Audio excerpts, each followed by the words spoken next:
आप सबको प्रभु यीशु मसीह के नाम में जय मसीह की। आपका स्वागत है हमारे आज का वचन में। तो आइए देखते हैं कि आज का वचन में क्या है। आज लिया गया है बाइबल की एक पुस्तक उत्पत्ति चैप्टर 3 वर्स 8-9। तो आइए पढ़ते हैं इस वचन को। तब यहोवा परमेश्वर जो दिन के ठंडे समय वाटिका में फिरता था, उसका उनको शब्द सुनाई दिया। तब आदम और उसकी पत्नी वाटिका के वृक्षों के बीच यहोवा परमेश्वर से छिप गए। तब यहोवा परमेश्वर ने पुकार कर आदम से कहा, तू कहाँ है? तो ये है आज का वचन। तो यहाँ पे हम देख सकते हैं मूल रूप से कि परमेश्वर आदम और हवा से एक प्रश्न पूछ रहे हैं कि तुम कहाँ हो। इस संसार में दो इच्छाएं हैं, एक परमेश्वर की इच्छा और दूसरी शैतान की इच्छा। परमेश्वर की इच्छा भी हमारे भीतर है और शैतान की इच्छा भी हमारे भीतर से पूरी होती है। फर्क इतना है कि जब हम परमेश्वर की उपस्थिति में रहते हैं तो हम परमेश्वर की इच्छाओं पर चलने लगते हैं, और जब हम परमेश्वर से दूर हो जाते हैं तो हम शैतान की इच्छाओं को पूरा करने लगते हैं। हमारा प्रयास होना चाहिए कि हम परमेश्वर की इच्छा पर चलें। शैतान हमको प्रेरित करता है कि परमेश्वर से अलग हमारी स्वतंत्र इच्छा हो जाए, परमेश्वर से हटकर हम स्वतंत्रता से अपना निर्णय ले सकें, और वहीं से पाप प्रारंभ हो जाता है। और शैतान ऐसा ही चाहता है। हो सकता है कि परमेश्वर की इच्छा के रास्ते पर हम चल रहे हों, परंतु हमारा अपना भी रास्ता हो सकता है। बुराई का रास्ता, भ्रष्टाचार का रास्ता नहीं, पर हम अपने मन के मालिक हों। परमेश्वर ने हमें स्वतंत्रता दी है कि हम अपना रास्ता खुद बना सकें, पर परमेश्वर से दूर हटके नहीं, परमेश्वर में रहकर।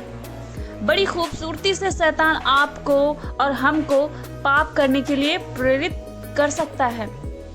हम कोई बुरा कार्य नहीं कर रहे, परंतु यदि हम परमेश्वर की इच्छा से अलग अपनी इच्छा से चल रहे हैं तो यह एक गंभीर पाप है। यह हमारी आत्मा को विनाश के कगार पर ले जा सकती है। इसलिए हमें प्रयास करना चाहिए कि हम परमेश्वर की इच्छा और उनकी योजनाओं के रास्ते पर ही चलें और उन्हीं सीमाओं में रहकर अपने जीवन का निर्णय ले सकें। परमेश्वर ने हमें स्वतंत्रता दी है, परंतु उस स्वतंत्रता का अर्थ ये नहीं है कि हम परमेश्वर की इच्छा से और उनके वचन के रास्ते से अलग हो जाएं। जब हम ये बात सोचते हैं और हम पाप में पड़ जाते हैं, तो परमेश्वर का पहला प्रश्न यही होता है जो उसने आदम से पूछा था कि तू कहाँ है। अगर आज परमेश्वर मुझसे और आपसे ये प्रश्न करे कि तुम कहाँ हो, तो हमारा उत्तर क्या होगा? ऐसा नहीं था कि परमेश्वर नहीं जानते थे कि आदम और हव्वा कहाँ हैं। वो सब जानते थे कि वे शारीरिक रूप से किस स्थिति में हैं, वे आत्मिक रूप से किस स्थिति में हैं। यही परमेश्वर आज हमसे भी ये प्रश्न करते हैं कि तुम कहाँ हो। हम दुनिया से तो झूठ बोल सकते हैं, दुनिया को तो हम धोखा दे सकते हैं, परंतु जब परमेश्वर हमसे पूछते हैं कि तुम कहाँ हो, तो हम परमेश्वर से छुप नहीं सकते। ना तो हम अंधकार में, और ना तो जमीन की गहराइयों में, और ना तो आसमान की ऊंचाइयों में। हम परमेश्वर से छिप ही नहीं सकते, क्योंकि हर जगह परमेश्वर हमें देख सकते हैं। यदि हम सोचें कि हम अंधकार में छिप जाएं, तो कोई हमें देख नहीं सकता। हो सकता है कि हम लोग आपको ना देख सके, या मुझे कोई इस संसार का व्यक्ति ना देख सके, लेकिन परमेश्वर को आप बहुत सफाई से दिखाई दे रहे हैं। ये बात अपने ध्यान में रखें। हमारे पिता को ये अधिकार है कि वो हमसे पूछे प्रश्न। अगर हम पाते हैं कि हम गलत स्थान पर हैं, हम तो वो हमें क्षमा कर देंगे, लेकिन आपकी गलती, अपराध बार बार नहीं होने चाहिए।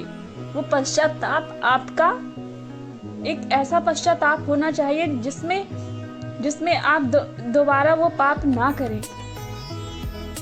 तभी आपको परमेश्वर क्षमा कर सकते हैं। तो ये था आज का वचन।